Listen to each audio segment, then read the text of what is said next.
ভর্তি যুদ্ধের মধ্য দিয়ে 2 বছর পর ক্যাম্পাসে ফিরল প্রাণ। ঢাকা বিশ্ববিদ্যালয়ে ক ইউনিটের ভর্তি পরীক্ষায় প্রতিটি আসনে 64 জনের লড়াই। ঢাকা ভার্সিটি পরীক্ষা একে তো সিট কম, কম্পিটিটর বেশি, বাট আমি আমার সর্বোচ্চ দেওয়ার চেষ্টা করেছি। যারা ভালোভাবে প্রিপারেশন নিছে তারা ভালো করবে। প্রশ্নপত্র স্ট্যান্ডার্ড হয়েছিল আর মোটামুটি ভালো হয়েছে আলহামদুলিল্লাহ। প্রশ্নটা মোটামুটি অনেক স্ট্যান্ডার্ড ছিল। প্রশ্ন এবছর গত বছর তুলনায় সহজ হয়েছে।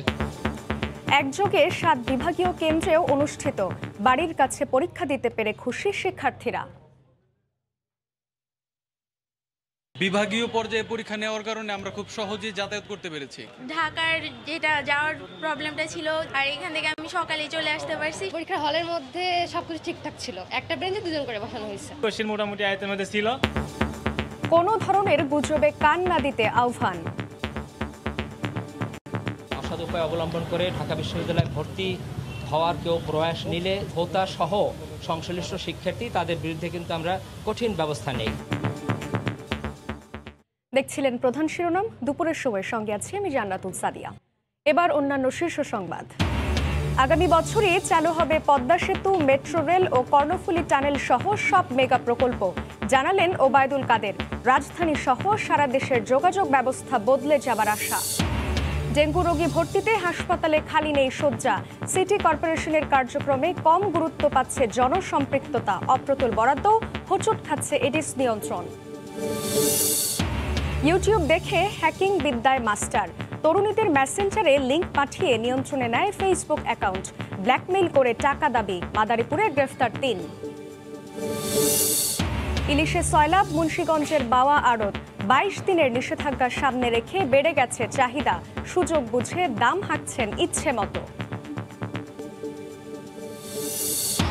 শুরু হচ্ছে সাফ চ্যাম্পিয়নশিপ। প্রথম দিনে শুভ সূচনার লক্ষ্যে লঙ্কানদের বিপক্ষে মাঠে নামবে লাল সবুজের বাংলাদেশ। মালে থেকে সে খবরই জানাবো আমি এস এম ইকবাল।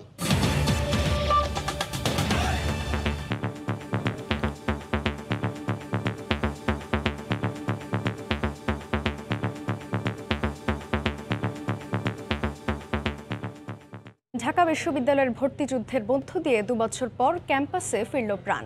করোনার দীর্ঘ বিরতির পর ক ইউনিটের পরীক্ষার মধ্য দিয়ে অপেক্ষার অবসান হলো 2020 সালের এইচএসসি উত্তীর্ণ শিক্ষার্থীদের। এবারই প্রথম বিভাগীয় 7টি পাবলিক বিশ্ববিদ্যালয়ে বসে পরীক্ষায় অংশ নিতে পারছেন ঢাকা বিশ্ববিদ্যালয়ে ভর্তিচ্ছুরা। করোনার দীর্ঘ বিরতির পর শিক্ষাজীবন আরও এগিয়ে নিতে ক্যাম্পাসে ভর্তিচ্ছুরা। প্রতি বছর অক্টোবরে ঢাকা বিশ্ববিদ্যালয়ের ভর্তি পরীক্ষা অনুষ্ঠিত হলেও কয়েক দফা পিছিয়ে যায় 2020-21 শিক্ষাবর্ষের পরীক্ষা। অবশেষে বছর পার করে আসলো স্বপ্ন পূরণের সুযোগ। নির্দিষ্ট সময়ের 1 ঘন্টা আগেই লাইন ধরে কেন্দ্রে প্রবেশ করেন শিক্ষার্থীরা। নানা অনিশ্চয়তা কাটিয়ে পরীক্ষায় বসতে পেরে উচ্ছ্বসিত ভর্তিচ্ছুরা। আমাদের অনেকটা বছর চলে গেছে, তো আমরা টেনশনে ছিলাম আসলে পরীক্ষা হবে কি হবে না। এখন হচ্ছে তার মানে খুবই ভালো একটা ব্যাপার যে আসলে আমরা এখন কোথাও ভর্তি হতে পারবো। অবশ্যই একটা আনন্দ কাজ করছে যে পরীক্ষা দিতে পারছি, সবার মধ্যে একটা মানে উৎসাহ কাজ করছে। মানে আমরা অনেক এক্সাইটেড, এখন বাকিটা দেখা যাক কি হয়। স্বাস্থ্যবিধি মানাতে চেষ্টা ছিল সংশ্লিষ্ট প্রশাসনের। যাদের মাস্ক ছিল না, বিশ্ববিদ্যালয়ের পক্ষ থেকে তাদের দেয়া হয় মাস্ক। পরীক্ষা কেন্দ্রে মোবাইল ফোন সহ যে কোনো ধরনের ডিজিটাল ডিভাইস নিয়ে ঢুকতে দেয়া হয়নি। কেন্দ্রে দূরত্ব রেখে বসানো হয় পরীক্ষার্থীদের। পরীক্ষার হল পরিদর্শন করে বিশ্ববিদ্যালয় প্রশাসন। গুজবে কান না দিয়ে অসাধু চক্রের ব্যাপারে সচেতন থাকার আহ্বান ছিল তাদের। পরীক্ষা এই ধরনের অসৎ উপায় অবলম্বন করে ঢাকা বিশ্ববিদ্যালয়ে ভর্তি হওয়ার কেউ প্রয়াস নিলে যে কোনো পর্যায়ে যদি চিহ্নিত হয়, শনাক্ত হয়, তাহলে হোতা সহ সংশ্লিষ্ট শিক্ষার্থী তাদের বিরুদ্ধে কিন্তু আমরা কঠিন ব্যবস্থা নেই। পরীক্ষা শেষে হল থেকে বেরিয়ে শিক্ষার্থীদের ছিল মিশ্র প্রতিক্রিয়া। পরীক্ষা আলহামদুলিল্লাহ ভালো হয়েছে। কোশ্চেন ইজি ছিল, বায়োলজি কোশ্চেনটা খুবই ইজি। প্রশ্ন হ্যাঁ মোটামুটি মানে মিডিয়াম ছিল বলতে পারবো, খুব বেশি কঠিনও না আবার হার্ডও না। আমার প্রিপারেশন যেরকম ছিল সেই হিসেবে আমার বেস্টটাই দিয়েছি। প্রশ্ন মোটামুটি হার্ড হয়েছে, এবার রিটেনও যোগ হয়েছে, তো মার্কস বেশি পাওয়া যেতে পারে। এবার পারফরমেন্স যেরকম প্রিপারেশন ছিল সেরকমই ছিল, so I am expecting a good result ইনশাআল্লাহ। 23 অক্টোবর ঘ ইউনিটের পরীক্ষার মধ্য দিয়ে শেষ হবে 2020-21 শিক্ষাবর্ষের ভর্তি পরীক্ষা। ঢাকা বিশ্ববিদ্যালয়ের ক ইউনিটে 1,17,957 জন পরীক্ষার্থীর মধ্যে 1,815 জন শিক্ষার্থী স্বপ্নের বিশ্ববিদ্যালয়ের পরিচয়ে পরিচিত হওয়ার সুযোগ পাবেন। দীর্ঘদিনের অচলায়তন ভেঙে নবীনদের পদচারণায় আবারও ছন্দ ফিরে পাবে ঢাকা বিশ্ববিদ্যালয়, এমনটি প্রত্যাশা সংশ্লিষ্ট সকলের। শাকির আহমেদ, সময় সংবাদ, ঢাকা। করোনার কারণে ঢাকা বিশ্ববিদ্যালয়ের স্নাতক প্রথম বর্ষের ভর্তি পরীক্ষা প্রথমবারের মতো বিভাগীয় পর্যায়ে অনুষ্ঠিত হলো। বাড়ির কাছে পরীক্ষা দিতে পারায় খুশি শিক্ষার্থী এবং অভিভাবকরাও। 2 বছর পর চট্টগ্রাম বিশ্ববিদ্যালয়ে শিক্ষার্থীদের নিয়ে আসলো শাটল ট্রেন। তবে এই ট্রেনে আসলেন ঢাকা বিশ্ববিদ্যালয়ে ভর্তিচ্ছু শিক্ষার্থীরা। আর এভাবেই শিক্ষার্থীদের পদচারণায় মুখর হয়ে ওঠে ঢাকার বাইরের ক্যাম্পাসগুলো। চট্টগ্রাম এবং এর আশপাশের জেলা উপজেলা থেকে 11,000 শিক্ষার্থী ক ইউনিটের ভর্তি পরীক্ষায় অংশ নেন। স্বাস্থ্যবিধি মেনে হলে বসানো হয় পরীক্ষার্থীদের। ভর্তিচ্ছু ছাত্রী ও নারী অভিভাবকদের বিশ্রামের জন্য বিশ্ববিদ্যালয়ের ছাত্রী হল সকাল থেকে বিকেল পর্যন্ত খোলা রাখা হয়। একটু তো ভয় কাজ করেছে, তবে আলহামদুলিল্লাহ পরীক্ষাটা ভালো হয়েছে। আমাদের জন্য তো এটা একটা অনেক বড় একটা উপহারের মতোই, কারণ পড়ালেখার থেকে অনেকদিন দূরে ছিলাম। প্রশ্নের ব্যাপারে কোনো রকমের কিছু ইনশাল্লাহ এখনো পর্যন্ত আমরা এরকম জানি না। সবাই মিলে আমরা এত পরিশ্রম করছি গত 1 সপ্তাহ ধরে। বিভাগের 8 জেলা থেকে রাজশাহী বিশ্ববিদ্যালয়ে বসে ঢাকা বিশ্ববিদ্যালয়ের ভর্তি পরীক্ষায় অংশ নেন 14,000-এর বেশি শিক্ষার্থী। বেলা 11টা থেকে 12:30 পর্যন্ত অনুষ্ঠিত হয় ক ইউনিটের ভর্তি পরীক্ষা। বাড়ির কাছে পরীক্ষা দিতে পেরে ভোগান্তি হয়নি বলে জানালেন শিক্ষার্থীরা। করোনার এই অবস্থা, তাও লাস্টলি পরীক্ষাটা হয়েছে, এই জন্য সবকিছু মিলে আলহামদুলিল্লাহ। আর স্বাস্থ্যবিধি মোটামুটি মানা হয়েছে, আর পরীক্ষার হলের মধ্যে সবকিছু ঠিকঠাক ছিল। পরীক্ষাটা দিতে পারলাম, আলহামদুলিল্লাহ ভালো। আমার তরফ থেকে আমি যথেষ্ট চেষ্টা করেছি। কোয়েশ্চেন মোটামুটি আয়তের মধ্যে ছিল। পরীক্ষা গ্রহণের বিষয়ে আমাদের দক্ষতা আছে, আমাদের স্বচ্ছতা আছে এবং দীর্ঘদিন ধরে আমরা এই ধরনের পরীক্ষা কন্ডাক্ট করে আসছি। তো আমরা পরীক্ষার সকল বিধি নিয়ম মেনে, বিশেষ করে যেখানে স্বচ্ছতার বিষয় থাকে, নিরাপত্তার বিষয় থাকে, আমরা সব সম্পূর্ণ করে এই পরীক্ষাগুলো করতে আমরা ভেরি স্যাটিসফাইড। আমরা প্রশাসনের পক্ষ থেকে আমরা যত রকমের মেজার নেওয়ার কথা সব নিয়েছি। শান্তিপূর্ণ পরিবেশে ময়মনসিংহে বাংলাদেশ কৃষি বিশ্ববিদ্যালয়ে অনুষ্ঠিত হয় ভর্তি পরীক্ষা। ক ইউনিটে 7,812 জন পরীক্ষার্থী অংশগ্রহণ করেন। বিভাগীয় পর্যায়ে ভর্তি পরীক্ষার কেন্দ্র হওয়ায় দারুণ খুশি শিক্ষার্থী ও অভিভাবকরা। ঢাকা বিশ্ববিদ্যালয় ক ইউনিটে আমরা ভর্তি পরীক্ষা দিলাম, খুবই ভালো লেগেছে, কারণ বিভাগীয় পর্যায়ে পরীক্ষা নেওয়ার কারণে আমরা খুব সহজেই যাতায়াত করতে পেরেছি। আমরা যখন পরীক্ষা দিতাম তখন অনেকটা জার্নি করে ঢাকাতে গিয়ে পরীক্ষা দিতে হতো, অনেক কষ্ট হইতো, বাট এখন নিজের শহরে এটা একটু অন্যরকম। এছাড়া খুলনা, রংপুর, সিলেট ও বরিশাল বিভাগেও স্বাস্থ্যবিধি মেনে অনুষ্ঠিত হয়েছে ঢাকা বিশ্ববিদ্যালয়ের প্রথম বর্ষ ভর্তি পরীক্ষা। মনিরুজ্জামান প্রান্ত, সময় সংবাদ। সিরাজগঞ্জে রবীন্দ্র বিশ্ববিদ্যালয়ে চুল কাটার ঘটনায় অভিযুক্ত শিক্ষক ফারহানা ইয়াসমিনের স্থায়ী বহিষ্কারের দাবিতে প্রশাসনিক ভবনে তালা দিয়ে আন্দোলন চালিয়ে যাচ্ছেন শিক্ষার্থীরা। এর আগে ওই শিক্ষককে সাময়িক বহিষ্কার করে প্রশাসন। ক্লাস পরীক্ষা সহ বিশ্ববিদ্যালয় অনির্দিষ্টকালের জন্য বন্ধ ঘোষণা করা হয়েছে। শুক্রবার সকালে চতুর্থ দিনের মতো আন্দোলনের নামেন সিরাজগঞ্জের রবীন্দ্র বিশ্ববিদ্যালয়ের শিক্ষার্থীরা। অভিযুক্ত শিক্ষক ফারহানা ইয়াসমিনকে স্থায়ীভাবে বহিষ্কারের দাবিতে প্রশাসনিক ভবনে তালা ঝুলিয়ে আন্দোলন করেন তারা। আন্দোলনের মুখে বৃহস্পতিবার রাতে ফারহানা ইয়াসমিনকে সাময়িক বরখাস্ত করা হয়। তবে স্থায়ীভাবে বহিষ্কার না করায় আন্দোলন চালিয়ে যাবার সিদ্ধান্ত নেন শিক্ষার্থীরা। সাময়িক বরখাস্ত করা আমাদের দাবি ছিল না, আমাদের দাবি ছিল তাকে চূড়ান্তভাবে এই বিশ্ববিদ্যালয় থেকে বহিষ্কার করা। তো আমাদের সেই দাবি কিন্তু পূরণ হয় নাই। তদন্ত করার জন্য যা যা দরকার সবকিছু হাতে থাকার পরেও তদন্ত রিপোর্ট দিতে এত দেরি কেন আমরা জানি না। তদন্ত কমিটির প্রতিবেদন জমা দেওয়ার আগ পর্যন্ত আমাদের আন্দোলন কিছুটা শিথিল করেছি, কিন্তু আমরা আমাদের যে মূল দাবি সেটা থেকে এখন আমরা সরে আসিনি। আমরা একাডেমিক ভবন থেকে এইখানে এসে অবস্থান ধর্মঘট পালন করছি এবং তদন্ত রিপোর্ট জমা দেওয়ার আগ পর্যন্ত আমরা এইখানেই অবস্থান ধর্মঘট পালন করব। তার একদম স্থায়ী বহিষ্কার চাই এবং এটাতেই আমরা অটল থাকব। এর আগে তদন্ত কমিটির অনুসন্ধানে বেরিয়ে আসে কাঁচি হাতে ফারহানা ইয়াসমিনের দাপট। সিসি ক্যামেরার ছবিতেও দেখা যায় পরীক্ষা কেন্দ্রের সামনে হাতে কাঁচি নিয়ে ঘোরাঘুরি করছেন তিনি। শিক্ষার্থীদের অভিযোগ, গত 26 সেপ্টেম্বর পরীক্ষার হলে ঢোকার সময় 16 শিক্ষার্থীর চুল কেটে দেন তিনি। এই ঘটনার পর পরীক্ষা বর্জন করে আন্দোলন করছেন শিক্ষার্থীরা।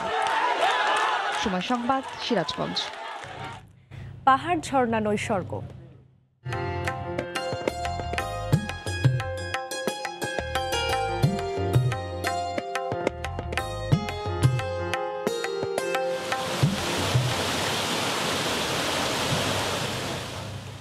বান্দরবানের প্রাকৃতিক সৌন্দর্য নিয়ে রিপোর্ট থাকছে সংবাদের শেষাংশে। আগামী বছরই চালু হবে পদ্মা সেতু, মেট্রো রেল ও কর্ণফুলী টানেল সহ সব মেগা প্রকল্প। এসব প্রকল্প চালু হলে বদলে যাবে বাংলাদেশ, কমবে জনদুর্ভোগ ও ভোগান্তি। সকালে ইঞ্জিনিয়ার্স ইনস্টিটিউশনে প্রকৌশলীদের এক সেমিনারে কথা বলেন সড়ক পরিবহন ও সেতুমন্ত্রী ওবায়দুল কাদের। এ সময় তিনি জানান, দৌলতদিয়া পাটুরিয়ায় সেতু নয়, টানেল করার পরিকল্পনা রয়েছে সরকারের। রাজধানীর সঙ্গে দেশের দক্ষিণাঞ্চলের সরাসরি যোগাযোগ স্থাপনে দাঁড়িয়ে গেছে পদ্মা সেতু।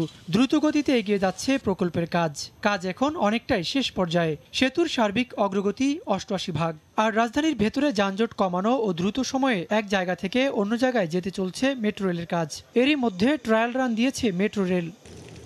এগিয়ে যাচ্ছে চট্টগ্রামের কর্ণফুলী টানেলের কাজও। এই প্রকল্পের সার্বিক অগ্রগতিও 60% বেশি। বছরের পর বছর প্রকল্পের মেয়াদ বাড়ায় সমালোচিত হয় বিআরটিএ প্রকল্প। উত্তরা থেকে গাজীপুর বাস র্যাপিড ট্রানজিটের কাজের জন্য ভোগান্তি পোহাতে হচ্ছে চলাচলকারীদের। তবে আগামী বছরই ভোগান্তি কমার আশার কথা শোনালেন সড়ক পরিবহন ও সেতুমন্ত্রী ওবায়দুল কাদের। শুক্রবার রাজধানীর ইঞ্জিনিয়ার্স ইনস্টিটিউশনে এক সেমিনারে মন্ত্রী জানালেন, আগামী বছর জুনে পদ্মা সেতু চালু করবে সরকার। একই বছর চালু হবে অন্যান্য মেগা প্রকল্পগুলো। বিআরটি প্রকল্পের যে ভোগান্তি সেটাও হবে না, সেটাও নেক্সট ডিসেম্বরের পরে ডিসেম্বর নাগাদ আমরা উদ্বোধন করব। পদ্মা সেতু, metro rail, Karnaphuli tunnel, BRT, এই 4 কাজ যদি আগামী বছর উদ্বোধন হয়, কি চেহারা নেবে বাংলাদেশ। ওবায়দুল কাদের আরো বলেন, নদীর নাব্যতা রক্ষায় দৌলতদিয়া পাটুরিয়া রুটে সেতু না করে টানেল করার পরিকল্পনা করছে সরকার। পদ্মা সেতু একটা হয়েছে, এখন দাবি উঠেছে দৌলতদিয়া থেকে পাটুরিয়া, এখন এইটার পাশে আবার আরেকটা। এই দুটা হলে নদীর নাব্যতা কি হবে, এটা কিন্তু আমরা পরীক্ষা নিরীক্ষা করছি। আমরা সেতু না করে আন্ডারপাস করার চিন্তা ভাবনা করছি। দৌলতদিয়া থেকে পাটুরিয়া সেটা আমরা টানেল নির্মাণের চিন্তা ভাবনা করছি। সেমিনারে উপস্থিত প্রকৌশলীদের মন্ত্রীর পরামর্শ ছিল, এখন থেকে যে কোনো 4 লেন করলে সাথে অবশ্যই সার্ভিস লেন রাখতে হবে। ওবায়দুল্লাহ মামুন, সময় সংবাদ, ঢাকা। সিটি কর্পোরেশনের বাজেটে বরাদ্দ কম হওয়ায় এবং সমন্বিত ব্যবস্থাপনার অভাবে বারবার হোঁচট খাচ্ছে এডিস নিয়ন্ত্রণ। জনসচেতনতার বিষয়টি অপেক্ষাকৃত কম গুরুত্ব পাওয়ায় 2-1 বছর পরপর এডিসে নাকাল হতে হচ্ছে সাধারণ মানুষকে। ডেঙ্গু রোগী ভর্তিতে হাসপাতালে খালি নেই শয্যা। এ অবস্থায় বিশেষজ্ঞরা বলছেন, মশক নিয়ন্ত্রণে বাজেট বাড়ানোর পাশাপাশি সবথেকে জরুরি সমন্বিত ব্যবস্থাপনা। 7 বছরের শিশু আরিয়ানা জ্বরে ভুগছে 4 দিন ধরে। প্রথমে জ্বরের মাত্রা কম থাকলেও বর্তমানে ছেড়ে ছেড়ে জ্বর পৌঁছায় 103 ডিগ্রি সেলসিয়াস পর্যন্ত। উপায়ন্তর না দেখে রাজধানীর শিশু হাসপাতালে ডেঙ্গু টেস্ট করালেও এখনও পাননি রিপোর্ট, অথচ কেটে গেছে 24 ঘন্টারও বেশি। রিপোর্ট না আসলেও শিশুটিকে হাসপাতালে ভর্তির পরামর্শ দিয়েছেন চিকিৎসকরা। তবে শিশু হাসপাতালে সিট ফাঁকা না থাকায় অন্য হাসপাতালে ছুটছেন অভিভাবকেরা। ঠান্ডা থেকে আপনার জ্বর, সর্দি, এখন অবশ্য সর্দিটা একটু কমছে, বাট ওর জ্বরটা ছাড়তেছে না। সাপোজিটরি দেওয়ার পরে জ্বর কমতেছে না, 104-এর উপরে জ্বর। ভর্তি লেখা আছে, বাট এখানে আসার পরে বলতেছে সিট নাই। ঢাকা শিশু হাসপাতালের বর্তমান অবস্থা এখন এমনই, তিল ধারণের ঠাঁই নেই ওয়ার্ডে। প্রতিদিনই রোগীর চাপ সামলাতে হিমশিম অবস্থা চিকিৎসকদের। গায়ে হচ্ছে র্যাশ প্রচুর আর বমিটিং ভাব, যা খাচ্ছে বমিও করতেছে। ডাক্তার বলতেছে আমাদেরকে যে ভর্তি করাতে, যে ডাক্তার বলছে হয়তো ডেঙ্গু না হয়তো আপনার টাইফয়েড, এরকম কোনো কিছু। মশক নিয়ন্ত্রণে 2021-22 অর্থ বছরে ঢাকার 2 সিটি কর্পোরেশন বাজেটে বরাদ্দ রেখেছে 145 কোটি 30 লাখ টাকা, যার মধ্যে উত্তর সিটির বরাদ্দ 110 কোটি, যেখানে দক্ষিণের মাত্র 35 কোটি 30 লাখ টাকা। দক্ষিণের বরাদ্দকে অপ্রতুল উল্লেখ করে সামগ্রিক মশক নিয়ন্ত্রণ কার্যক্রমে সমন্বয়ের অভাবকে দুষছেন বিশেষজ্ঞরা। সমন্বিত মশক ব্যবস্থাপনার যে 4টি কম্পোনেন্ট, একটি হচ্ছে পরিবেশগত ব্যবস্থাপনা, 2 নম্বর হচ্ছে বায়োলজিক্যাল কন্ট্রোল, 3 নম্বর হচ্ছে কেমিক্যাল কন্ট্রোল, চতুর্থ হচ্ছে কমিউনিটি এঙ্গেজমেন্ট বা কমিউনিটি অ্যাওয়ারনেস। এই 4টি কম্পোনেন্টের সঠিক মাত্রায় যে বাজেট এখানে রাখা দরকার ছিল, সেটি এখানে আমরা লক্ষ্য করছি না। আবহাওয়া সহ পারিপার্শ্বিক পরিস্থিতি বিবেচনায় ডেঙ্গু নিয়ন্ত্রণে মধ্য অক্টোবর পর্যন্ত সময় লাগবে বলে ধারণা কীটতত্ত্ববিদদের। ঢাকা শিশু হাসপাতালের জরুরি বিভাগের সামনে শিশুদের নিয়ে অভিভাবকদের এমন দীর্ঘ সারি প্রতিদিনকার ঘটনা। যেসব শিশুর অধিকাংশেরই প্রাথমিক লক্ষণ জ্বর এবং ডেঙ্গু। এ অবস্থায় বিশেষজ্ঞরা বলছেন, ভবিষ্যতে ডেঙ্গুর প্রকোপ মোকাবেলায় শুধুমাত্র একটি বিষয়কে প্রাধান্য না দিয়ে সমন্বিতভাবে মশক নিয়ন্ত্রণের উপর জোর দিতে হবে। রাশেদ বাপ্পি, সময় সংবাদ, ঢাকা। করোনা পরিস্থিতির মাঝে 18 মাস পর 12 সেপ্টেম্বর থেকে ক্লাস শুরু হয়েছে দেশের সব স্কুল কলেজে, কিন্তু এখনও বন্ধ রয়েছে সিলেট বিভাগের শতাধিক বেসরকারি স্কুল কলেজ। দীর্ঘদিন বন্ধ থাকায় আর্থিক সংকটে পড়ে এসব শিক্ষা প্রতিষ্ঠানগুলো গুটিয়ে নিতে বাধ্য হয়েছে কর্তৃপক্ষ।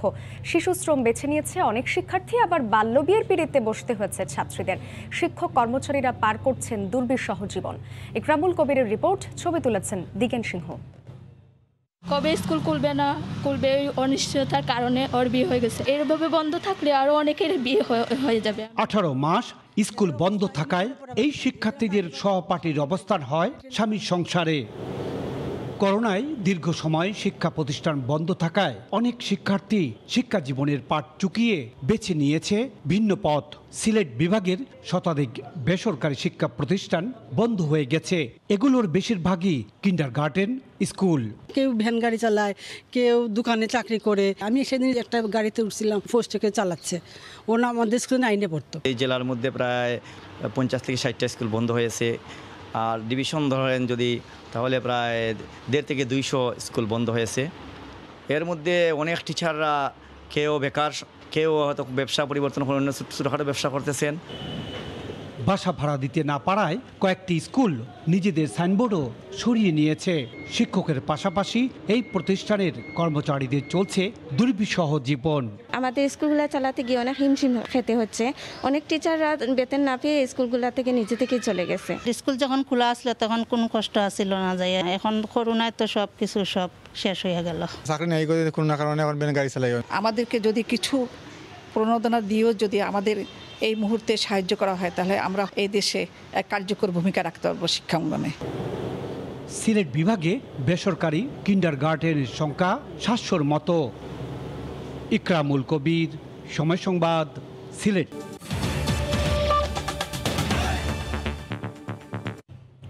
প্রাথমিকের গণ্ডি পেরোতে পারেনি একজনও, অথচ প্রযুক্তিতে এক একজন বিরাট দক্ষ। ইউটিউব দেখে রপ্ত করেছেন হ্যাকিং বিদ্যা, তারপর ফিশিং লিঙ্ক পাঠিয়ে ফেসবুকের অ্যাকাউন্ট নিয়ন্ত্রণে নিয়ে চলে যায় ব্ল্যাকমেইলিংয়ে। মাদারীপুর থেকে 3 হ্যাকারকে গ্রেফতারের পর গোয়েন্দারা বলছেন জেলার রাজৈর ও শিবচর পরিণত হয়েছে হ্যাকারদের অভয়ারণ্যে। বুলবুল রেজার রিপোর্ট। মেসেঞ্জারে বান্ধবীর পাঠানো লিঙ্কে ক্লিক করতেই চাওয়া হয় পাসওয়ার্ড দিতেই অ্যাকাউন্টের নিয়ন্ত্রণ নিয়ে নেয় হ্যাকার। ব্যক্তিগত ছবি হাতিয়ে নিয়ে দাবি করা হয় টাকা। আমার হাজব্যান্ডের সাথে পার্সোনাল কিছু ছবি ছিল, তো বলছে যে এই ছবিগুলো যদি আপনি যদি আমাদের টাকা না দেন তাহলে আমরা আপনার ছবিগুলো ছেড়ে দেব। এই ঘটনার তদন্ত করতে গিয়ে ডিবির সাইবার অ্যান্ড স্পেশাল ক্রাইম বিভাগ সন্ধান পায় এমন একটি চক্রের যাদের পেশাই হ্যাকিং। মাদারীপুরের শিবচরে অভিযান চালিয়ে গ্রেফতার করা হয় 3 হ্যাকারকে, যারা প্রযুক্তিতে অত্যন্ত দক্ষ। যদিও তাদের পড়ালেখার দৌড় সর্বোচ্চ 4র্থ শ্রেণী পর্যন্ত। গেল 2 বছরে তারা প্রায় 2000 ফেসবুক আইডি হ্যাক করার কথা স্বীকার করেছে। 3 অথবা 4 পাস হলেও তারা তথ্য প্রযুক্তিতে তারা খুবই এক্সপার্ট, এবং কিছু ক্ষেত্রে তারা ভালো এক্সপার্টাইজকেও তাদের এক্সপার্টের যে ধরনটা এটাতে পার করে দেয়। গোয়েন্দা অনুসন্ধান বলছে মাদারীপুর জেলার শিবচর ও রাজৈর হয়ে উঠেছে হ্যাকারদের ঘাঁটি। উপজেলা দুটির অসংখ্য তরুণ যুবা জড়িয়ে পড়েছে হ্যাকিংয়ে। তরুণীদের টার্গেট করে ফেসবুকে ফিশিং লিঙ্ক পাঠায় হ্যাকাররা। লিঙ্কে ক্লিক করে পাসওয়ার্ড দিলেই নিয়ন্ত্রণ চলে যায় তাদের কাছে। এই এলাকাগুলিতে অসংখ্য এরকম হ্যাকার যাদের হ্যাকিংয়ের শিকার হয়েছে অসংখ্য ভিকটিম। তাদের মুখ থেকে আমরা প্রাথমিক জিজ্ঞাসাবাদে জেনেছি যে তাদের আশপাশেও এরকম অনেক হ্যাকার আছে যারা প্রতিদিন ঘুম থেকে উঠেই প্রথমেই তারা তাদের ডিভাইস নিয়ে বসে যে তাদের শিকার খোঁজার জন্য। হ্যাকারদের আইনের আওতায় আনতে স্থানীয় আইন শৃঙ্খলা বাহিনীকে তথ্য দিয়েছে গোয়েন্দা পুলিশ। বুলবুল রেজা, সময় সংবাদ, ঢাকা। মাদারীপুরে গাছে গাছে ঝুলছে সড়ক বাতি। মানুষের চলাচলে এসব বাতি সাময়িক সুবিধা দিলেও যে কোনো সময় দুর্ঘটনার আশঙ্কা করছেন স্থানীয়রা। বিষয়টি বারবার কর্তৃপক্ষকে জানালেও আমলে নেয়নি কেউ। তবে পৌর মেয়র জানান নতুন প্রকল্প বাস্তবায়ন হলে কেটে যাবে এই সমস্যা। সঞ্জয় কর্মকার অভিজিতের তথ্য ও শাহাদাত আকুনের ছবি দিয়ে রিপোর্ট। মাদারীপুর পৌরসভার ৮ নম্বর ওয়ার্ডের পেয়ারপুর মৌজা। এখানে ৩,০০০ মানুষের বসবাস। ৫ বছর আগে এলাকার অধিকাংশ গাছের সাথে বিদ্যুৎ সংযোগ দিয়ে ঝুলানো হয় সড়ক বাতি। একটু ঝড় বৃষ্টিতে বাতি দুলতে থাকে। যদি এই বাতির খাম্বার মধ্যে না দেয় তাই ভবিষ্যতে একটা দুর্ঘটনা যেমন যে কোনো মুহূর্তে হইতে পারে। যে কোনো মুহূর্তে গাছ কারেন্ট হয়ে যাইতে পারে। জীবন্ত গাছ অধিক মাত্রায় বিদ্যুৎ পরিবাহী হলেও সড়ক বাতিগুলো ঝুলানো হয়েছে বিভিন্ন গাছে। লোহার তারকাটা দিয়ে গাছের সাথে দেয়া এই সংযোগে বিদ্যুতের তার ছিঁড়ে বড় ধরনের দুর্ঘটনার আশঙ্কা এলাকাবাসীর। আমাদের নিরাপত্তার জন্য এগুলো দেওয়া হয়েছে, কিন্তু এখন আমরা নিরাপত্তার জায়গায় অনিরাপত্তায় ভুগতেছি। এলাকাবাসী দাবি জানাই দ্রুত ব্যবস্থা নেওয়া হয়। স্থানীয়দের অভিযোগ, বিষয়টি বারবার পৌরসভা কর্তৃপক্ষকে জানানো হলেও কেউ কর্ণপাত করেনি। আমি নিজে কয়েকদিন গেছি, যে অফ করতে গেছি সুচ, তখন আমার শর্ট করছে। নতুন কমিশন হয়েছে, মেম্বার হয়েছে, তারা কখন দুরুক্ষয় করে না, খেয়ালই করে না। তবে পৌর মেয়রের দাবি, সাময়িক সময়ের জন্য গাছে বিদ্যুতের সংযোগ দিয়ে বাতি স্থাপন করা হলেও নতুন প্রকল্পের মাধ্যমে তা দ্রুত অপসারণ করা হবে। যদি বিদ্যুৎ উন্নয়ন বোর্ডের বা পল্লী বিদ্যুতের পিলার না যায়, আমরা পৌরসভার খুব দ্রুতই আমরা পিলার সংশোধন করে আমরা ওই স্ট্রিট লাইটটি বসাবো। পূর্ব পেয়ারপুর মৌজার 2 কিলোমিটার এলাকা জুড়ে শতাধিক সড়ক বাতি গাছের সাথে সংযোগ দেওয়া হয়েছে বলে জানান স্থানীয়রা। সময় সংবাদ, মাদারীপুর।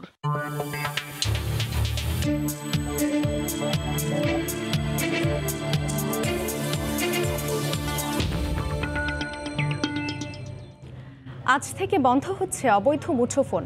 তাই এখন থেকে হ্যান্ডসেট কেনার আগে গ্রাহককে যাচাই করে দেখার অনুরোধ জানিয়েছে বিটিআরসি। এদিকে হ্যান্ডসেট নিবন্ধন করতে গিয়ে নানা ভোগান্তিতে পড়ছেন গ্রাহকরা। এই অবস্থায় সময়সীমা বাড়ানোর দাবি জানিয়েছেন তারা। শুভ খানের রিপোর্ট। দেশে নকল ও অবৈধ হ্যান্ডসেট আমদানি ঠেকাতে গত 1 July national equipment identity registrar NEIR কার্যক্রম চালু করে বাংলাদেশ টেলিযোগাযোগ নিয়ন্ত্রণ কমিশন বিটিআরসি। এই ব্যবস্থা চালুর দিন থেকে 30 সেপ্টেম্বর পর্যন্ত অর্থাৎ 3 মাসের মধ্যে বিদেশ থেকে আনা স্মার্টফোন কিংবা অবৈধ হ্যান্ডসেট নিবন্ধনের নির্দেশনা দেয় বিটিআরসি। কমিশনের নির্দেশনা অনুযায়ী নিবন্ধনের জন্য বিটিআরসির ওয়েবসাইটে গিয়ে অ্যাকাউন্ট খুলতে হবে গ্রাহকদের। এরপর পাসপোর্ট, ভিসা ও কেনার রসিদ আপলোডের মাধ্যমে করা যাবে নিবন্ধন। NEI এর জন্য মেসেজটা পাঠিয়েছিলাম, তখন আর কোনো ফিরতি SMS আসেনি যে আমারটা রেজিস্টার্ড না আনরেজিস্টার্ড। এখনো জনসচেতনমূলক কোনো প্রচারণা নেই, যার ফলে বিভ্রান্তি রয়ে গেছে। কমিশন জানায়, NEIR ব্যবস্থা চালুর পর দেশে প্রতিদিন 1,10,000 নতুন মোবাইল হ্যান্ডসেট নিবন্ধন হয়েছে, যার মধ্যে অবৈধ ও নকল হিসেবে চিহ্নিত হয়েছে প্রায় 10%। 3 মাসের পরীক্ষামূলক সময় শেষে নিয়ন্ত্রক সংস্থা দাবি করছে অপারেটরদের দেয়া 44,53,00,000 IMEI নম্বরকে নিবন্ধন করা হয়েছে।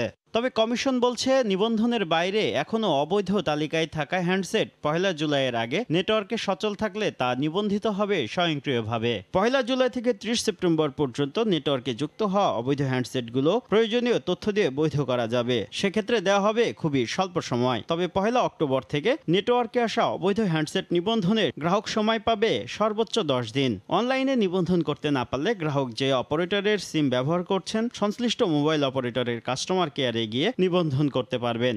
1 তারিখের পর থেকে যারা নতুন নিয়ে কিনবে, সেগুলো যদি আইএমআই নাম্বার না থাকে বিচ্ছিন্ন হয়ে যাবে। যদি আপনি বৈধতা যাচাই করতে পারেন, তো আবার ওটা রিভাইভ হবে।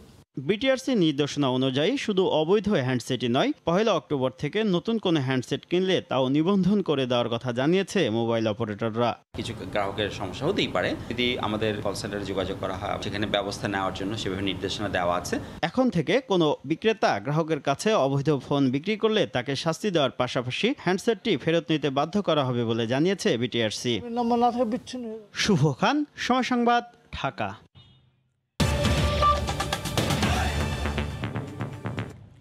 ইলিশের সয়লাব মুন্সিগঞ্জের মাওয়া আড়ত। 4 অক্টোবর থেকে ইলিশ মাছ শিকারে 22 দিনের নিষেধাজ্ঞা সামনে রেখে বেড়ে গেছে চাহিদা। সরবরাহ বেশি হলেও সুযোগ বুঝে আগুন দাম হাঁকছেন বিক্রেতারা। আবু সাইদের তোলা ছবিতে বিস্তারিত নাসির উদ্দিন উজ্জ্বলের রিপোর্টে।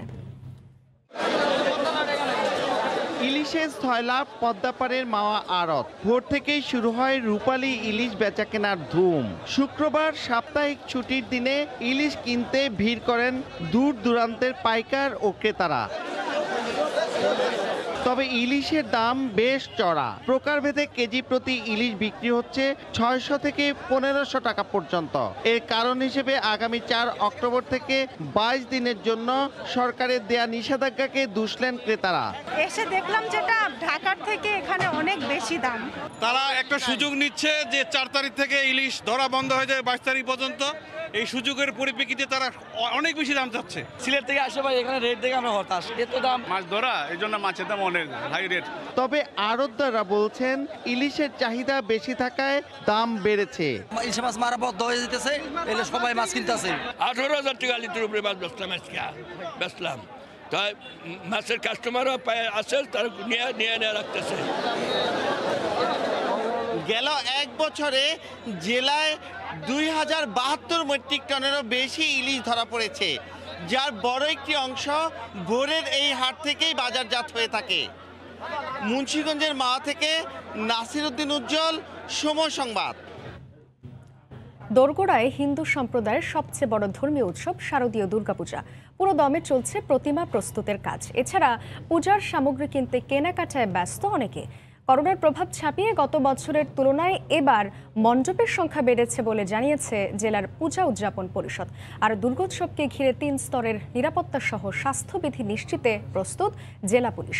হোসেন আলীর তোলা ছবিতে সাদিকুর রহমানের প্রতিবেদন। তুলির আঁচড়ে প্রতিমার রূপ ফুটিয়ে তুলতে ব্যস্ত সময় পার করছেন ময়মনসিংহের প্রতিমা শিল্পীরা। লাল, সবুজ, গোলাপি সহ নানা রঙের সাজে প্রস্তুত করা হচ্ছে দেবী দুর্গাকে। রাত্র 3টা-4টা পর্যন্ত কাজ চলছে, কিন্তু এতদিন তো কাজ ছিল না, এখন তো লাস্ট টাইমে এমন কাজ ছাপছে। বেশি সময় নাই, কিছুদিনের মধ্যে রাত জেগে হলেও আমাদের এই কাজটা কমপ্লিট করতে হবে। দুর্গা প্রতিমার পাশাপাশি বিভিন্ন সাজে ফুটিয়ে তোলা হচ্ছে লক্ষ্মী, কার্তিক, গণেশ ও সরস্বতীর রূপ। দুর্গোৎসবকে কেন্দ্র করে তাই পূজার সামগ্রী কেনাকাটায় ব্যস্ত অনেকে।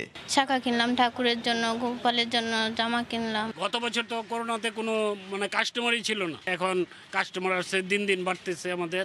স্বাস্থ্যবিধি মেনে মূল আনুষ্ঠানিকতার পাশাপাশি এবার পূজায় থাকবে সাংস্কৃতিক অনুষ্ঠান ও রক্তদান কর্মসূচি। উৎসবকে সুষ্ঠু ও সুশৃঙ্খল করতে আয়োজক কমিটির পাশাপাশি প্রস্তুত জেলা পুলিশও। এই উৎসবটি সাড়ম্বরে করার জন্য আমরা ইতিমধ্যে প্রস্তুতি গ্রহণ করেছি এবং পূজার সংখ্যাও, পূজা মণ্ডপও বৃদ্ধি পেয়েছে। শতভাগ মাস্ক ব্যবহার নিশ্চিত করা যায়, সেই জন্য আমরা পূজা উদযাপন পরিষদ, বিভিন্ন কমিটি, সিভিল প্রশাসন, পুলিশ প্রশাসন সবাই মিলে আমরা কাজ করব। জেলায় 13টি উপজেলায় মোট 784টি মণ্ডপে পারিবারিক ও সার্বজনীনভাবে উদযাপিত হবে শারদীয় দুর্গোৎসব। সাদিকুর রহমান, সময় সংবাদ, ময়মনসিংহ। জমে উঠেছে ইতালির রোম সিটি নির্বাচনের শেষ মুহূর্তের প্রচারণা। আজ শেষ হচ্ছে আনুষ্ঠানিক নির্বাচনী প্রচারণা। নির্বাচনে প্রতিদ্বন্দ্বিতা করছেন 7 বাংলাদেশি। ইতালি থেকে জুমানা মাহমুদের রিপোর্ট। ভোট দিতে পারবে এবং শেষ মুহূর্তের প্রচারণায় জমে উঠেছে রোম সিটি কর্পোরেশনের নির্বাচন। প্রতিদ্বন্দ্বী প্রার্থীদের উদ্বেগ উৎকণ্ঠার মধ্য দিয়ে শুক্রবার শেষ হচ্ছে আনুষ্ঠানিক প্রচারণা।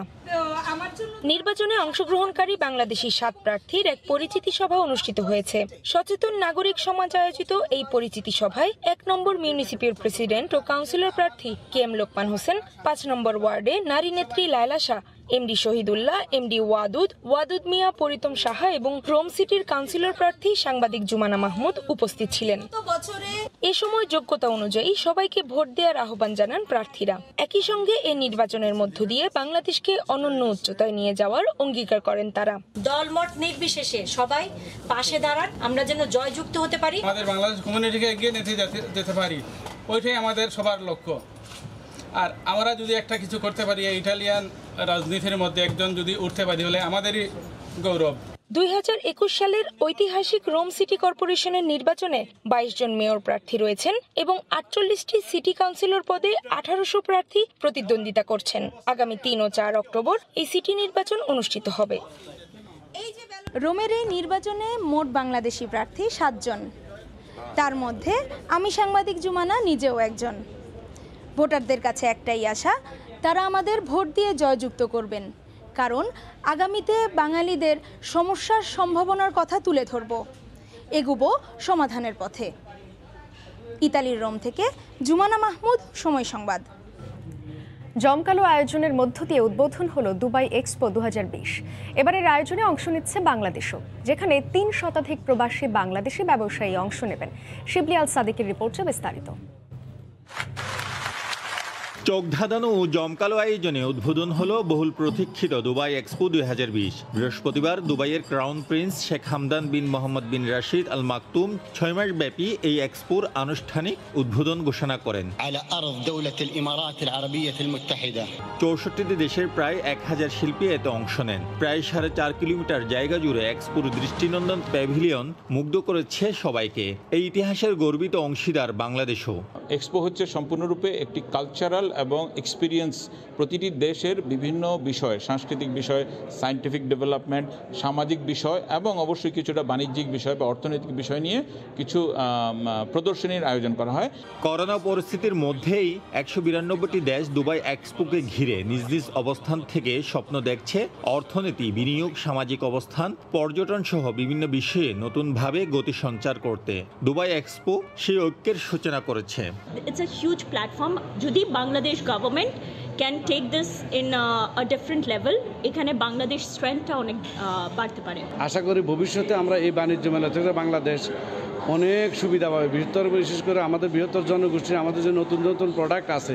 বাংলাদেশও নিজেদের সংস্কৃতি, ঐতিহ্য, অর্থনীতি, উন্নয়ন, বিনিয়োগ, ব্র্যান্ডিং করতে প্রস্তুত। এই লক্ষ্যে এক্সপো গ্রাউন্ডে উদ্বোধন করা হবে বাংলাদেশ প্যাভিলিয়নের। বাণিজ্য মন্ত্রী টিপু মুন্সি প্রধান অতিথি হিসেবে এই প্যাভিলিয়ন উদ্বোধন করবেন। ইতিমধ্যে এক্সপোতে অংশগ্রহণ করতে প্রায় 3 শতাধিক বাংলাদেশি ব্যবসায়ী ও ব্যবসায়ী নেতা দুবাইতে অবস্থান করছেন।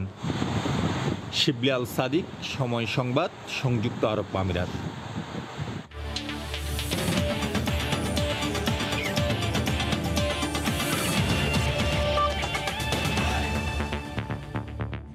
সাফ চ্যাম্পিয়নশিপের খবর।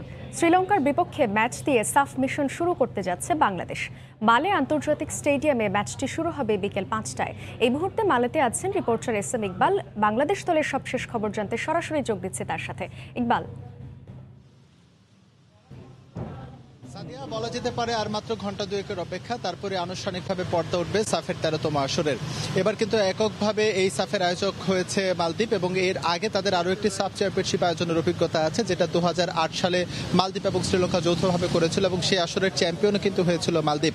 এবং সাফ চ্যাম্পিয়নশিপের বর্তমান চ্যাম্পিয়ন মালদ্বীপ, যেটা হচ্ছে 2018 সালে শেষ আসর হয়েছিল, দ্বাদশ আসর, সেটি ঢাকায় অনুষ্ঠিত হয়েছিল। বাংলাদেশ থেকে কিন্তু শিরোপা মালদ্বীপ নিয়ে এসেছিল। এবার তাদের নিজেদের মাঠে হচ্ছে খেলা এবং তাদের বলা যেতে পারে একদম হট ফেভারিট হিসেবেই তারা আসর শুরু করবে আজকে। বাংলাদেশ প্রথম ম্যাচে শ্রীলঙ্কার মুখোমুখি হবে, দ্বিতীয় ম্যাচে মালদ্বীপ খেলবে হচ্ছে নেপালের বিপক্ষে। আর এর আগে যদি আয়োজন বা উদ্বোধন অনুষ্ঠান নিয়ে সম্পর্কে যদি আপনাকে কিছুটা জানিয়ে রাখি, সেটা হচ্ছে করোনা ভাইরাসের কিছুটা কি বলবে কড়াকড়ি পরিস্থিতির উপর কিন্তু কড়াকড়ি পরিস্থিতির জন্য কিন্তু তাদের যে উদ্বোধন অনুষ্ঠানের যে পরিকল্পনা ছিল সেটা কিন্তু অনেকটাই সীমিত করা হয়েছে। তারপরেও প্রথমে সিদ্ধান্ত হয়েছিল যে শুধুমাত্র 9 মিনিটের একটা উদ্বোধনী অনুষ্ঠানের আয়োজন করবে মালদ্বীপ, পরে কিন্তু সেখান থেকে সরে এসেছে এবং আজকের যে উদ্বোধনী অনুষ্ঠানটি হতে চলেছে সেটি সম্ভবত 20 মিনিটের মতো হতে পারে, যেটা আমরা এখন পর্যন্ত খবর পেয়েছি। এবং এই উদ্বোধনী অনুষ্ঠানে মালদ্বীপের যেই নিজস্ব যে কালচার রয়েছে, ফুটবল কালচার এবং তাদের যে হচ্ছে সামগ্রিক যেই কালচার সংস্কৃতি, সেটি কিন্তু ফুটে তোলা হবে বলে এমনটি আমরা পেয়েছি। এবং গতকাল সন্ধ্যা বিকেল থেকে মধ্যরাত অবধি কিন্তু বিভিন্ন ট্রায়াল চলেছে। আমরা গণমাধ্যম কর্মী যারা ছিলাম তারা খেয়াল করেছি তাদের যে দেশীয় সংস্কৃতি, নাচ, গান, আরও বেশ কিছু ডিসপ্লের ব্যবস্থা করা হয়েছে। তবে 20 মিনিটের মধ্যে আসলে যতটুকু যেভাবে ফুটিয়ে তোলা যায় সেইভাবেই হচ্ছে উদ্বোধনী অনুষ্ঠানের ব্যবস্থা করা হয়েছে। এছাড়া আর বলা যেতে পারে তেমন কোনো আয়োজন নেই। আমরা মালের পথে ঘাটে ঘুরেছি, বিভিন্ন জায়গায় দেখেছি, 2-1টি ব্যানার বাদে কিন্তু খুব বেশি যে জাঁকজমকভাবে এবারের সাব চ্যাম্পিয়নশিপটা তারা আয়োজন করছে সেটি বলা যাবে না। তার সংযত কারণও রয়েছে, কোভিড পরিস্থিতির কারণে বেশ রেস্ট্রিকশনের মধ্যে রাখা হয়েছে এখানকার নাগরিকদের এবং আমরা গণমাধ্যম কর্মী যারা কভার করতে এসেছি আমাদেরও কিন্তু বেশ কিছু বিধিনিষেধের মধ্য দিয়ে যেতে হচ্ছে। তবে এসব যদি বাইরে রাখি, তার বাইরে রাখলে বাকি যে সামগ্রিক আয়োজন, সেই সামগ্রিক আয়োজন নিয়ে সাধুবাদ কিন্তু মালদ্বীপ পেতেই পারে। সবকিছুই খুব সুন্দর ব্যবস্থাপনার মধ্য দিয়ে এগোচ্ছে। আর খেলার কথা যদি বলি, আসলে এর আগেও বলছিলাম বাংলাদেশ নিশ্চিতভাবেই যে এই ম্যাচটি শুরু করতে যাচ্ছে, আমাদের সকলেরই প্রত্যাশা বাংলাদেশ ইতিবাচক পারফরমেন্স করবে এবং জয় দিয়ে হচ্ছে তাদের এবারের আসরের উদ্বোধনী ম্যাচ শুরু করবে। আর বাংলাদেশের জন্য এই ম্যাচটা খুবই গুরুত্বপূর্ণ, কারণ পরের 3টি ম্যাচ অপেক্ষাকৃত কিন্তু বাংলাদেশের জন্য আরও কঠিন। সুতরাং প্রথম ম্যাচে বাংলাদেশ যদি কোনো কারণে জয়বঞ্চিত হয় তাহলে এবারের সাফ চ্যাম্পিয়নশিপের বাকি পথটা কিন্তু বাংলাদেশের জন্য অনেক কঠিন হয়ে যাবে। আর সাফের শিরোপার যদি হিসাব করি সেই হিসেবে সবচেয়ে ফেভারিট দল ভারত, যদিও তাদের সাফ চ্যাম্পিয়নশিপ শুরু হচ্ছে আরও 3 দিন পর থেকে, অর্থাৎ 4 অক্টোবর প্রথম ম্যাচ খেলতে নামবে ভারত। এরপরেই মালদ্বীপকে ধরা হচ্ছে শক্তিশালী প্রতিপক্ষ। এছাড়াও নেপালের মতো প্রতিপক্ষ রয়েছে। বাংলাদেশ চতুর্থ দল হিসেবে এবারের সাফ চ্যাম্পিয়নশিপ শুরু করবে। এবার যদি টিমের খবর জানিয়ে রাখি, শেষ মুহূর্ত পর্যন্ত আমাদের কাছে যেই খবর এসেছে সেটা এর আগেও জানিয়েছিলাম যে সোহেল রানাকে এই ম্যাচে বাংলাদেশ পাচ্ছে না। তার জ্বরের যে পরিস্থিতি সেটির কোনো উন্নতি হয়নি, সুতরাং তাকে ছাড়াই একাদশ সাজাতে হচ্ছে। এবং আবারও জানিয়ে রাখি যে বাংলাদেশের এবারের আজকের যে ফরমেশন সেটি হচ্ছে 4-1-4-1 ফরমেশনে বাংলাদেশ খেলবে, অ্যাটাকিং ফুটবল খেলবে। অস্কার ব্রুজন গতকালও বলেছিল, আজকেও কিছুক্ষণ আগে টিম ম্যানেজমেন্টের কয়েকজনের সঙ্গে কথা হয়েছে, অ্যাটাকিং ফরমেশনে যাবে। তবে ম্যাচের সিচুয়েশন বুঝে কিন্তু বাংলাদেশ তাদের কৌশল বদলাবে এমন আভাসও কিন্তু আছে। সেক্ষেত্রে শ্রীলঙ্কা বলা যেতে পারে অনেকটা আন্ডারডগ টিম, তারা হচ্ছে কাউন্টার অ্যাটাক নির্ভর ফুটবল খেলবে, বাংলাদেশের ভুলের সুযোগগুলো তারা নেওয়ার চেষ্টা করবে। সুতরাং মোটা দাগে বলা যেতে পারে যে আজকের ম্যাচটা বাংলাদেশের জন্য খুবই গুরুত্বপূর্ণ যদি সাফ চ্যাম্পিয়নশিপে বাংলাদেশ টিকে থাকতে চায়, যেহেতু লিগ সিস্টেমে হচ্ছে খেলাটি অনুষ্ঠিত হবে। অল্প কিছুক্ষণের মধ্যে খেলা অনুষ্ঠিত হবে এবং আমাদেরও প্রত্যাশা থাকবে বাংলাদেশ ভালো শুরু করবে। তো সাদিয়া, আমার কাছে মালে থেকে এই ছিল সবশেষ। মালে থেকে যুক্ত ছিলেন রিপোর্টার SM ইকবাল। প্রকৃতি যেন তার সবটুকু সৌন্দর্য উজাড় করে দিয়েছে বান্দরবানে। দিগন্ত জুড়ে সবুজ পাহাড় আর মেঘের লুকোচুরি যেমন রয়েছে, তেমনি চারদিকে রয়েছে অসংখ্য ঝিরি, ঝর্ণা, পাহাড়। দিন দিন পর্যটকদের আগ্রহ বাড়ছে দর্শনীয় স্থান দেবতাখুমের প্রতি। দুর্গম এলাকা হলেও দর্শনার্থীদের নিরাপত্তার জন্য রয়েছে পর্যাপ্ত ব্যবস্থাও। বান্দরবান থেকে MA জাকির হোসেনের তথ্য ও ছবিতে রিপোর্ট। সম্প্রতি ভ্রমণ পিপাসুদের কাছে জনপ্রিয় হয়ে উঠেছে বান্দরবানের দেবতাকুম। রোয়াংছড়ি উপজেলার কচ্ছপতলী ইউনিয়নে অবস্থিত অনিন্দ সুন্দর এ দেবতাকুম। ছুটির দিনে ঝিরি, ঝর্ণা, পাহাড় আর পাথুরে নদীপথ পাড়ি দিয়ে প্রতিদিন শত শত পর্যটক ছুটে যাচ্ছে দেবতাকুমের সৌন্দর্য দেখতে। খাড়া পাহাড়ের উঁচু খাত আর পাথরের দেয়ালগুলোতে আছে প্রকৃতির নিজস্ব শৈল্পিকতার ছাপ। সরাসরি সূর্যের আলো পৌঁছায় না বলে খুমের যত ভেতরে যাওয়া যায় ততই শীতল মনে হয়। পাথরের গায়ে বাহারি বনফুল, শান্ত জলে ঝর্ণার পানি পড়ার শব্দ আর নৌকা বেয়ে রোমাঞ্চকর যাত্রার দৃশ্য মন কেড়ে নেবে যে কোনো পর্যটকের। স্থানীয়দের মতে এটি প্রায় 50 ফুট গভীর ও প্রায় 600 ফুট দীর্ঘ। পাহাড়ি আঁকাবাঁকা পথ এবং ঝিরি পার হয়ে এই দেবতাকুমের মুখে এসে দাঁড়িয়েছি। যা শুনেছি তার চেয়ে অনেক বেশি সুন্দর, না দেখলে কাউকে বোঝানোর সুযোগ নেই। খুবই সুন্দর, আমার তো এসে খুবই ভালো লাগছে। দেবতাকুমের চোখ ধাঁধানো সৌন্দর্য উপভোগ করতে পর্যটকের আগমন দিন দিন বৃদ্ধি পাওয়ায় স্থানীয়দের অনেকের কর্মসংস্থানের সুযোগ সৃষ্টি হয়েছে। পড়াশোনার পাশাপাশি গাইডের কাজ করে অর্থ উপার্জন করছে এলাকার অনেক বেকার যুবক। এরাও মজা করতেছে, আমরাও মজা করতেছি, প্লাস আমাদের ইনকামের সোর্সটাও বেড়ে গেছে। দুর্গম এলাকা হলেও পর্যটকদের নিরাপত্তার জন্য রয়েছে কমিউনিটি পুলিশের সদস্যরা। দর্শনার্থীরা যাতে নিরাপদে ভ্রমণ করতে পারে সেজন্য রয়েছে স্থানীয় গাইডের ব্যবস্থা। এছাড়াও রয়েছে সেনাবাহিনীর তদারকি। পর্যটকরা যেন নিরাপত্তার সাথে সেখানে ভ্রমণ করে আসতে পারেন, এই জন্য আমাদের নিয়মিত টহল সেখানে আছে। 2015 সালে এটি আবিষ্কৃত হলেও 2019 সাল থেকে পর্যটকের আনাগোনা শুরু হয়। পর্যটন মৌসুমে প্রতিদিন 480 থেকে 500 জন পর্যটক দেবতাকুমের সৌন্দর্য দেখতে আসে। তবে এখন প্রতিদিন 200 পর্যটক ভ্রমণে আসেন। সময় সংবাদ, বান্দরবান। দুপুরের সময়ের শীর্ষ সংবাদ জানিয়ে দিচ্ছি আরেকবার। 2 বছর পর ক্যাম্পাসে ফিরল প্রাণ। ঢাকা বিশ্ববিদ্যালয়ে ক ইউনিটের ভর্তি পরীক্ষা অনুষ্ঠিত। 7 বিভাগীয় কেন্দ্রে অংশ নিতে পেরে খুশি শিক্ষার্থীরা। আগামী বছরই চালু হবে পদ্মা সেতু, মেট্রো রেল ও কর্ণফুলী টানেল সহ সব মেগা প্রকল্প, জানালেন ওবায়দুল কাদের। রাজধানী সহ সারা দেশের যোগাযোগ ব্যবস্থা বদলে যাবার আশা। এবং ডেঙ্গু রোগী ভর্তিতে হাসপাতালে খালি নেই শয্যা। সিটি কর্পোরেশনের কার্যক্রমে কম গুরুত্ব পাচ্ছে জনসম্পৃক্ততা। অপ্রতুল বরাদ্দ, হোঁচট খাচ্ছে এডিস নিয়ন্ত্রণ। এই ছিল দুপুরের সময়। সঙ্গে থাকুন সময়।